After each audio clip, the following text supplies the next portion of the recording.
اسمعوا إذاعة شعار التوحيد أجيه 96.1 FM لانتشار علم الكتاب والسنة على فهم السلف الصالح. Bismillahirrahmanirrahim.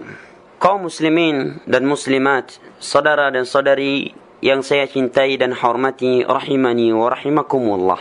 Bulan Ramadan adalah bulan yang memiliki keutamaan dan kemuliaan yang tidak dimiliki oleh bulan yang lain. Di antaranya, bulan Ramadan adalah bulan diturunnya Al-Quran kepada Nabi sallallahu alaihi wasallam.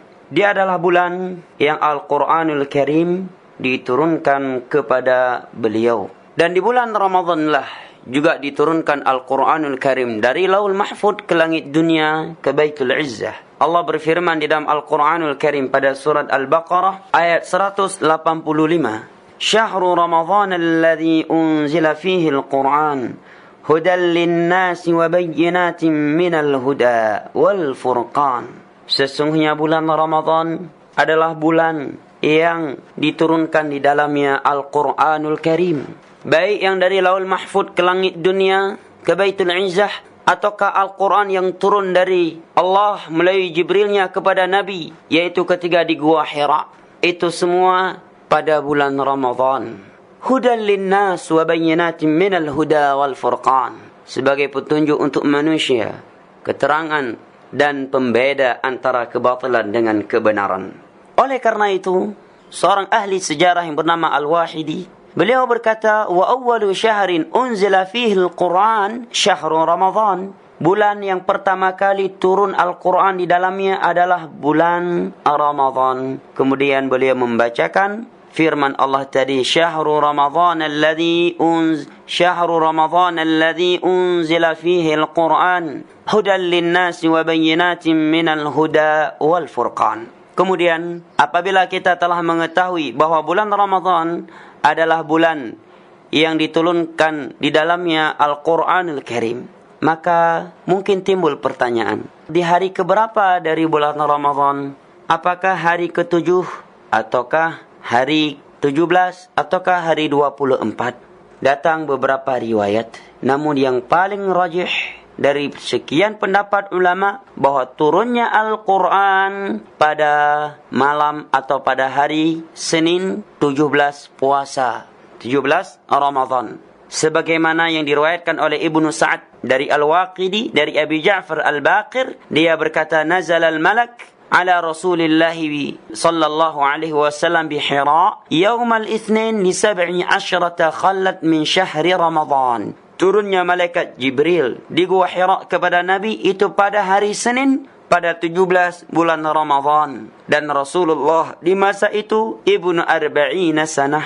Beliau berumur 40 tahun. Silakan melihat kepada kitab Tabaqat Ibnu Sa'ad. Juga disebutkan oleh Al-Imam Ibnu Katsir pada kitabnya Sirah An-Nabawiyah. Dan juga disebutkan oleh Al-Khudhari pada kitab beliau Tarikh At-Tashri'.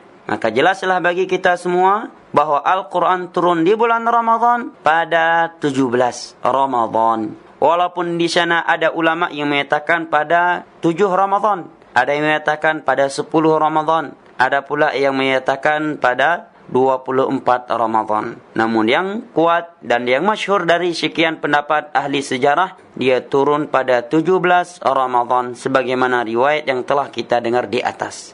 Pada hari Senin, pada hari Senin, sebagaimana di dalam sebuah hadis yang sahih dari Abi Qatadah Al-Ansari di dalam Sahih Bukhari, dalam Sahih Muslim pada nomor 820. Nabi ditanya tentang puasa hari Senin, maka Nabi menjawab, dzaka yaumun wulidtu fi wa yauma bu'ithtu au unzila alayya fi.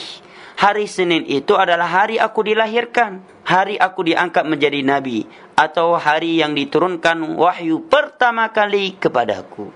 Juga diriwayatkan oleh Ibnu Sa'ad di kitab Tabaqatnya dari Ibnu Abbas. Ibnu Abbas berkata, nubbi'a nabiyyukum sallallahu alaihi wasallam yaumal itsnain. Nabi kalian itu diangkat menjadi nabi pada hari Senin. Juga dari Anas bin Malik, masih dalam riwayat Ibnu Sa'ad, beliau menyatakan istumbi an-nabiy sallallahu alaihi wasallam yaumal itsnain. Nabi itu diangkat menjadi nabi pada hari Senin. Maka dikatakan oleh Al-Imam Ibn Qayyim di dalam kitabnya Zadul Ma'ad, beliau menyatakan wala khilafa anna ma ba'athahu sallallahu alaihi wasallam kana yaumal itsnain. Tidak ada perselisihan di antara para ulama bahwa Nabi diangkat menjadi Nabi dengan diturunkannya 5 ayat pertama dari surat Iqra ketika di Gua Hira itu pada hari Senin. Pada hari Senin 17 Ramadan. Maka dari itu kita telah memahami makna firman Allah, Syahrul Ramadan alladzi unzila fihi al-Qur'an. Bulan Ramadan adalah bulan diturunkannya Al-Quranul Karim, yaitu diturunkan dari Laul Mahfud ke Baitul Izzah, langit dunia, dan kepada Nabi ketika beliau sedang di Gua Hira diturunkan 5 ayat pertama dari surat Al-Alaq, itu di bulan Ramadan pada 17 Ramadan dan pada hari Senin. Akan tetapi yang paling penting bagi kita bukanlah mengetahui kapan turunnya Al-Quran. Yang paling penting bagi kita adalah merealisasikan atau mengindahkan diturunnya Al-Quran, hikmahnya diturun Al-Quran. Apa hikmahnya? Hikmahnya diturunkan Al-Quran, Allah sebutkan di dalam Al-Quranul Karim pada sekian ayat. Di antaranya dalam surat Sad, Allah berfirman, Kitabun anzalnahu ilaika mubarakun liyadabbaru ayatihi waliyatadhakkara ulul albab. Kitab yang penuh barakah kami turunkan kepada engkau, liyadabbaru, agar mereka mentadabburinya, waliyatadhakkara ulul albab, dan agar orang-orang yang memiliki hati dapat menjadikan Al-Quran ini sebagai pengikat mereka. Tidak ada gunanya Anda mengetahui sejarahnya turun Al-Quran. Tidak ada pentingnya tidak ada baiknya di balik pengetahuan Anda tentang sejarah turun Al-Quran apabila Anda tidak bersemangat untuk mentadabburi Al-Quran dan tidak bersemangat untuk menjadikan Al-Quran ini sebagai peringatan Anda. Di dalam surat Al-Furqan, Allah menyebutkan keluhan Nabi tentang umat ini terhadap Al-Quranul Karim. Allah berfirman, wa qala ar-rasul, ya Rabbi inna qaumi ittakhadhu hadzal Qur'ana mahjura. Berkata Rasul tersebut, wahai Rabbku, umatku, kaumku telah menjadikan Al-Qur'an ini sesuatu yang ditinggalkan. Para ulama menyebutkan makna ditinggalkan yaitu ditinggalkan Al-Quran, dia tidak mentadabburinya. Ditinggalkan Al-Quran, dia tidak membacanya. Ditinggalkan Al-Quran, dia tidak mengamalkannya. Ditinggalkan Al-Quran, dia tidak mendakwahinya kepada manusia. Maka yang paling penting bagi kita adalah menghidupkan dan mewujudkan hikmah diturunnya Al-Quranul Karim. Di dalam sebuah hadis yang diriwayatkan oleh Al-Imam Muslim dari Abi Umamah Al-Bahili radhiyallahu anhu, Nabi bersabda, Iqra'ul Qur'an fa innahu ya'ti yaumal qiyamati syafi'an li ashabi. Bacalah oleh kalian Al-Qur'an, karena Al-Qur'an di hari kiamat akan memberi syafaat kepada orang-orang yang membacanya. Di dalam sebuah hadis yang diriwayatkan oleh Al-Imam Al-Bukhari dan Aisyah radhiyallahu anha, Nabi bersabda, khairukum man ta'allama Al-Qur'ana wa 'allamah. Sebaik-baik kalian adalah orang yang mau mempelajari Al-Qur'an dan mau mengajarkannya. Maka sejelek-jelek manusia dari kalangan kaum muslimin, kata para ulama, adalah orang yang tidak mau belajar Al-Quran dan tidak mau mengajar Al-Quran. Dia adalah muslim terburuk di muka bumi ini. Sebagaimana muslim terbaik adalah muslim yang mau mempelajari Al-Quran dan mengajarkannya.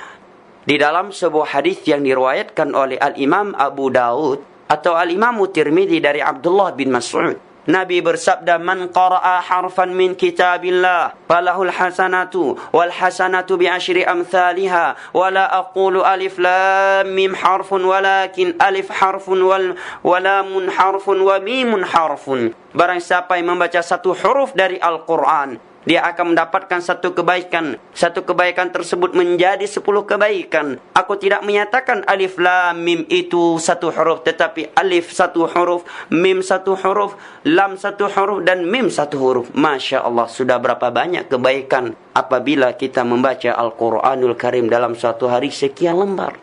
Itulah yang harus kita lakukan terhadap Al-Quranul Karim. Itulah yang harus kita wujudkan dari pengetahuan kita tentang turunnya atau sejarah turunnya Al-Quranul Karim. Jangan kita semangat menghidupkan hari turunnya Al-Quranul Karim, sedangkan kita tidak semangat mentadabburi Al-Quranul Karim.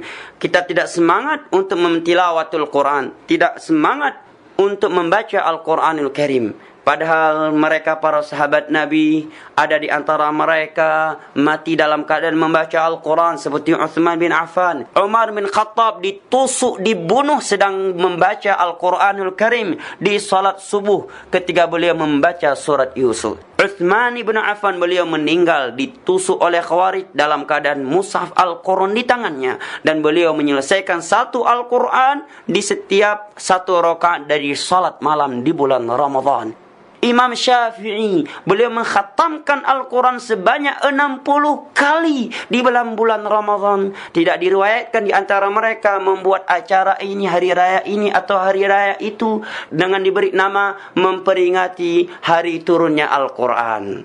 Maka yang paling penting adalah mentadabburi, membaca dan mengamalkan isi Al-Quran. Karena orang yang tidak bisa membaca Al-Quran dan tidak membaca Al-Quran, dia itu adalah mumi, dia itu adalah kuburan yang berjalan di permukaan bumi ini. Di dalam riwayat Al-Imam Muslim terdapat sebuah hadis yang sahih dari Abi Hurairah radhiyallahu an.